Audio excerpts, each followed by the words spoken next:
Okay, so I'm just gonna recap because I've done like 37 videos, and so I'm just planning on sending this short one, I guess, as a quick status update, I guess. So, still having problems starting it this morning, even if I had the jumper cables on, which before was really the only way I was able to start it is if I had like assisted power. So, I went in with my, like I said before, OCD ways, and I sort of cleaned that up a little bit there. So that way, at least when I was putting on the jumper cables too, I felt like I was getting a better connection. I previously, the other night, took this bolt out and verified that I'm getting fuel there. It's primed to that point there, and made sure both of the washers were back on there, and tightened this back down again. Not super tight, I just tightened that back down.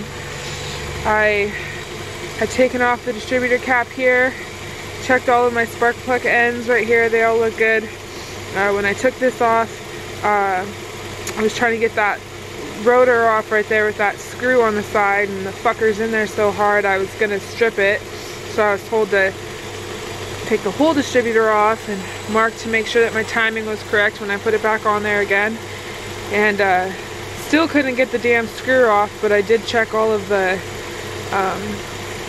little fuse, whatever they are, the things with the electrical fuse things that slide on there to those contact points. I took them all off and just scraped any residue that was on there, pinched them a little bit, and then like pinched them this way and pinched them that way, and then put them back on there.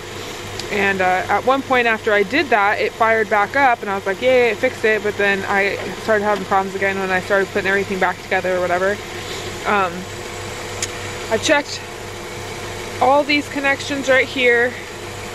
I've checked these down here.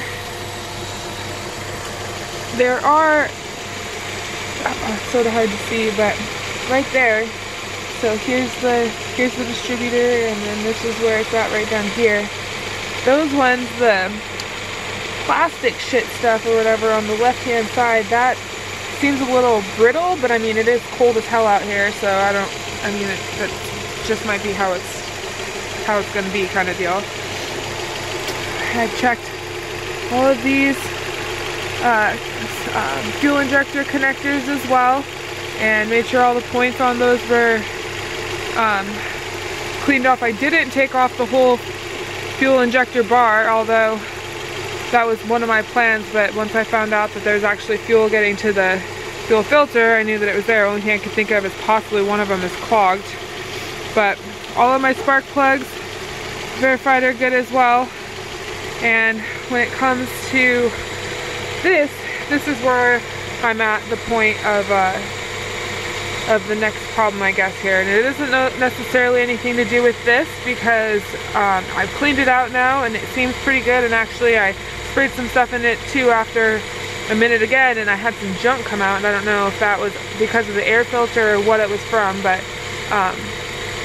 or the air intake, I guess, because yeah, I had Tim there drill that other hole. I don't know if he left some of that plastic shit or whatever, but that works. And this bad boy, I took this rubber, whatever that's called, connector off, made sure that it was, you know, nothing was blocked in there. I took this guy off right here as well, and I think it's antifreeze, I think is what it is, or coolant or whatever, I think is what was dripping out of this. This screw right here was pretty soft, and I didn't want to strip it, so I didn't fuck with that too much at this point. And then, so this right here, I went to put on to the intake. Okay, so I went to put it on to the intake. I'm gonna try to zoom out a little bit, I guess. So that's the two pieces together. And I took this off because, well, I could show you, I guess, but I took it off because at one point when I had put this thing back on, when I go to rev the engine the same, it dies on me. It chokes out and I start getting smoke through this hole right here, which is what I believe is coming off the engine. It's just not being like sucked out to the right place or whatever. So in an attempt to make it fit onto there with that tube or whatever going into either one of these holes. I loosened this up right here and moved the entire sleeve thing or whatever down further so I could get this entire thing up more onto the whatever the fuck it's called, and then I tightened it down, of course, and everything. So now this hole,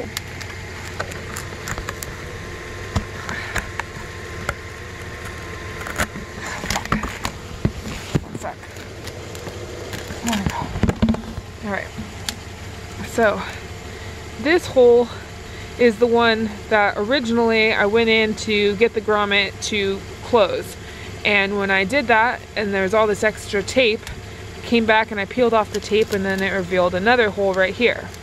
This one possibly could fit that tube or whatever a little bit better because it's a little bit closer, but it's sort of up in the air which one I should put it on. Now, I had the grommet on this one right here, and I had the tube going through this right here with it all put together on the engine itself. And the car was running. I put it on when the car had already been running instead of starting it with it on. So the car was already running, and I put the whole intake on. And this one right here, like I said, had the grommet on it, and this one just had the tube, and there was some extra space around the tube itself, so it wasn't completely like sealed in or anything like that. It was just sort of free hanging whatever in there. And then this right here, I ended up, when the grommet was on there, I stuck my thumb over it to like create that vacuum, I guess.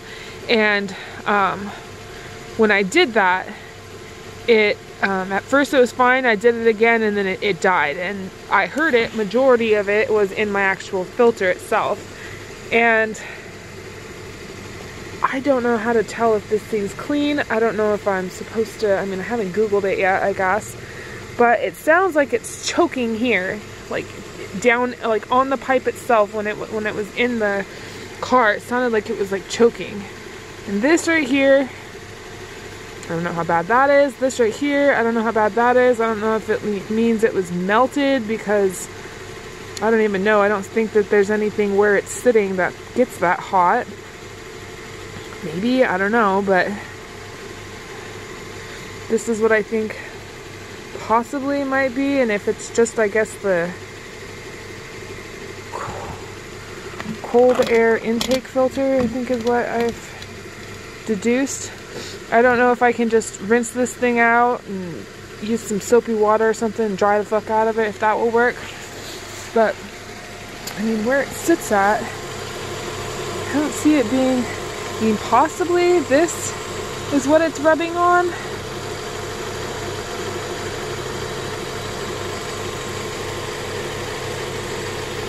I don't see anything that gets really hot. I mean, these might get hot. I don't know if they're not super warm to the touch or anything.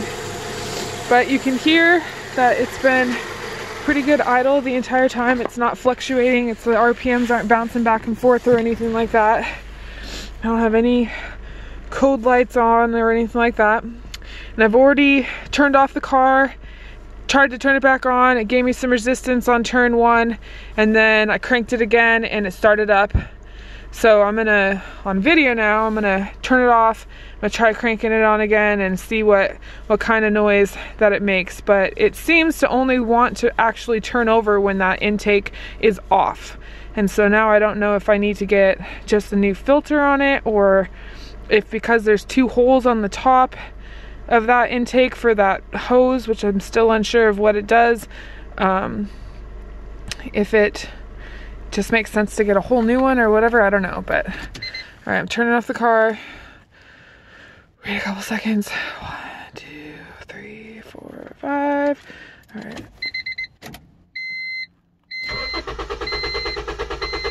That's what it did last time. Didn't want to turn. Turn it off and back.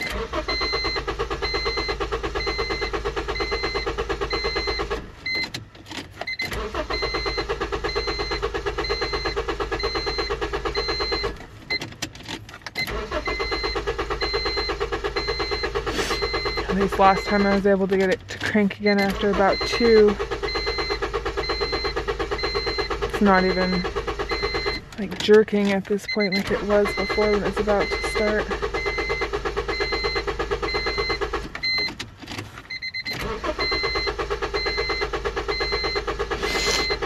I do smell something though.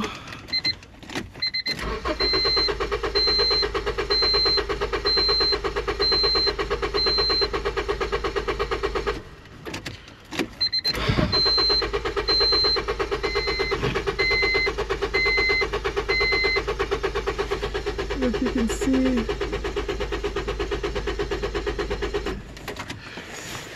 Yeah, so